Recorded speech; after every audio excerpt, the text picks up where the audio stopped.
Yeah, what's up guys, and welcome to a brand new episode of the SoRare Road to Glory. So in today's episode, what I'm going to do is walk you guys through the 70 players that I've invested for the brand new Specialist SO5 tournament. As always, if you guys are interested in signing up with SoRare, there is a referral link down below. Once signing up and winning 5 cards on the bidding market, you will get yourself a free limited card. Now don't overpay to get this free limited card because it's only worth about £2 to £7, but it's a nice bonus for free. On top of that, you do have to be 18 to play SoRare because it is real life money and that money is there to be lost as well as it is there to be made. Finally, if you guys are interested in the trading, investing, bidding, all that malarkey, I do stream SoRare from 7 PM over on my Twitch every single day. So the tournament that these players should be rising because of is because of, if we head over it to mixed, it is these two right here, Specialist Limited League, which needs you to use a minimum of 2 players with an average of 40 or below, and the underdog one that needs you to use 5 players with an average of 40 below, which basically means there is demand of 6 players with an average of 40 or below. So what I've done is I've gone and made 70 investments for these players that are basically really good players that have a nice high L5 but a L15 under 40. These players are the following: Victor Angabang, Guy and Luca, Oliver Kemen, Maximilian Bar, Postigo, Manuel Guede. Did want to buy this guy, didn't get into him. Baz Cupier, Sergio Petrov, Paul and Mitchell Paulson, and I've gone and picked up one of this guy. So there's 70 overall. I'll walk you through the numbers. In fact, I'll just be able to show you right here. So what you can basically see is the common denominator amongst the players is that they have a high L5 and a L15, 40 or below. This basically just makes them demanded and the sort of players that people are going to buy for the up-and-coming Specialist and Underdog tournament. So what we can do is we can go and show you how many cards we bought. So for this guy, I don't have too many. I got 1, 2, 3, 4. I did buy him before the game, and I went and picked them all up for, if you'll load up right here, about a £5.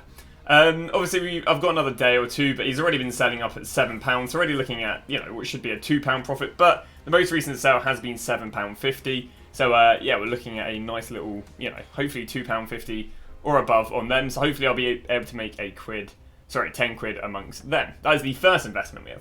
The second investment we have is Gianluca Itta. We went and picked up his cards. I've got 1, 2, 3, 4, 5, 6. We went and picked up one for £7.50 pre-game, and then the other 5 were picked up for around about £9 to £9.32. I'll be honest, there is actually one on the market for £9.10, which I'm tempted to buy because he has had sales of £12. The only problem is the other centre-back from Gertha Firth also got basically has a carbon copy of this card. So it's almost like the supply of 2, and again they play for the same team. They're playing against the same, the same team next, which is Mönchengladbach, which isn't too good of a look to play next. But that's the second player I've gone and picked up.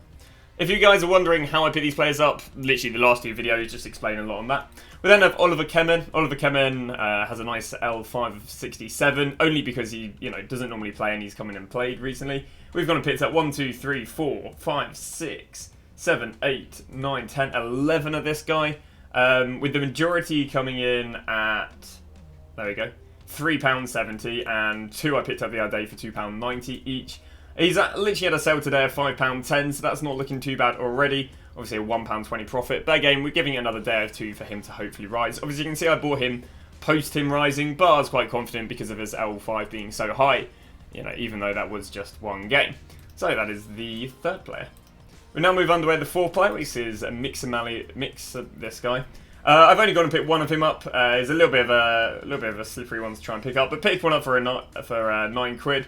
He's already had sales here at 10 quid. Cheapest in the market is 10.70. You can see though, this is basically a carbon copy of I think it was Gian Litter. Yeah, always very, very similar L5 scores. Playing the same team next. Both centre backs. So yeah, that's the problem you run in with that guy. When then gets to Postigo, very, very cheap. I think it's at the highest L5. Obviously, that's only coming from 1 game. We've managed to pick up 1, 2, 3, 4, 5, 6, 7, 8 of him. When I picked up all 8 of him for £2. Cheapest on the market, £2.70. He hasn't really had any sales overly too high at the moment, £2.70, but he's starting to pick up. These players are all starting to pick up at the moment because the new tournaments are eligible to submit a team. Prior to submitting the team, the players weren't looking too good, or they hadn't risen too much. Then get to Manuel Guede, who actually isn't the worst card to actually hold on to this week, but we've gone and picked up 1, 2, 3, 4, 5 of him, with 2 of them. One picked up for £2.40, the other picked up for £2.90. And then the other 3 picked up here for a lovely £2, which is very, very nice. Look at him so far. He's sold on for £3. He's already up there, 350 as well. So he's looking decent. We then move to the next player, which is the best performing player, which is Baz Cupiez. Lucked in this week and he pulled out a 79 score. We own 12 of this guy. I don't know why I've been adding it up because they're always there.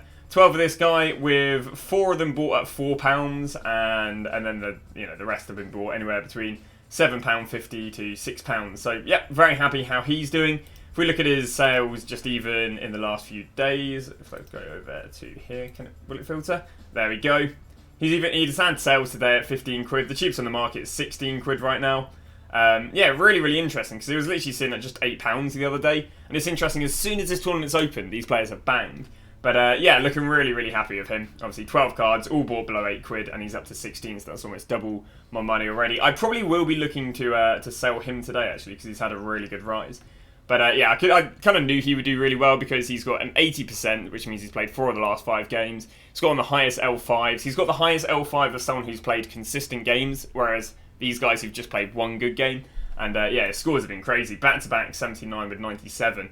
On top of that, there was no decisive. This was a crazy score of 44 with no decisive. But there we go. Baz Cupiez, one of the main investments, and definitely the player doing pretty well. I picked up a lot of this guy as well, Sergei Paitov. I actually own 14 of this guy. Yeah, not bad. I picked them all up for £3.20 or below. Vast majority were picked up for £2.70. Pulled in a score, I think it was like 54 this week or something like that. But selling at £4, so nothing crazy, only an ATP different at the moment. But again, we're going to hope he's going to rise a little bit in the next day or two. We then get to Mitchell Paulson, who again we have 17 of. Again, I went and bought this guy pre his game. They were all bought, or the vast majority were bought for around about £2.50, with a few being bought for £3. Not looking too bad. Most recent sale was £4.20. Cheapest on the market is £4.50, and again, we presume he'll keep rising. So yeah, not bad. 17 cards, bought at £2.60, and he's already up to £4.60. And is that all she wrote? Is that all she wrote? Ah, we got one of this guy. This guy's very late. I think he was one of the last games to play. So we went and picked up one of him for £2.12. He hasn't really had too many sales, you know, £2.90, but that was the other day. But no sales today.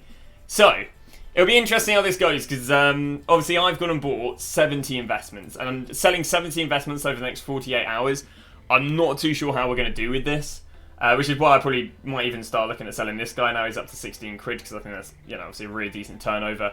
And I do have 12 of him to sell on. But yeah, really, really happy. This week I haven't done any trading whatsoever. I've just been focusing on investing. Because it's always good, I think, to try and understand as many aspects of this as possible in terms of the money-making side of it. And yeah, really, really happy how it's gone, really. Again, I lucked out with a few investments. It's really interesting to see that I could have literally bought half these guys yesterday.